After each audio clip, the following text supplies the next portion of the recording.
अकोल्यात उन्हाचा पारा 44 अंशांवर पोहोचला असून उष्णतेचा पहिला संशयित बळी समोर आलाय. शहरातील अगरवेस भागात एका मालवाहू ऑटोमध्ये एका अनोळखी व्यक्तीचा मृतदेह आढळून आल्याने परिसरात मोठी खळबळ उडाली आहे. पोलिसांनी दिलेल्या प्राथमिक माहितीनुसार या मृत्यूमागे कोणताही घातपात नसून तीव्र उन्हामुळे उष्माघाताने हा मृत्यू झाला असावा असा संशय व्यक्त केला जातोय. मृतदेह शवविच्छेदनासाठी पाठवण्यात आला असून अहवालानंतरच मृत्यूचं नेमकं कारण स्पष्ट होईल. या घटनेबाबत अधिक माहिती देत आहेत जुने शहर पोलीस स्टेशनचे पोलीस निरीक्षक. पाहूया. जुने शहर अंतर्गत अगरवेस या भागामध्ये एक अनोळखी पुरुषाची डेड बॉडी मिळाल्याची माहिती मिळतात. तात्काळ पोलीस जुने शहर आणि अकोला पोलीस तर्फे इथे स्पॉटला आलेले आहोत. एक अनोळखी इसमाचा मृत्यू ऑटोमध्ये झाल्याची माहिती प्राप्त आहे. त्या अनुषंगाने त्याला पुढे चेक केले असता प्राथमिक अंदाजानुसार कोणत्याही प्रकारचा घातपात दिसत नसून कदाचित उष्माघात किंवा याच्यामुळे त्याचा मृत्यू झाल्याची प्राथमिक माहिती मिळत आहे. तसेच याच ठिकाणचे काही जे रहिवासी आहे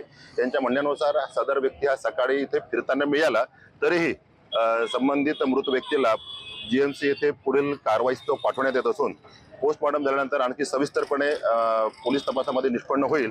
सध्या संबंधित अनोळखी इसमाची माहिती घेऊन त्याचा पत्ता व नाव पत्ता घेण्याचे प्रयत्न पोलिसांतर्फे सुरू आहेत.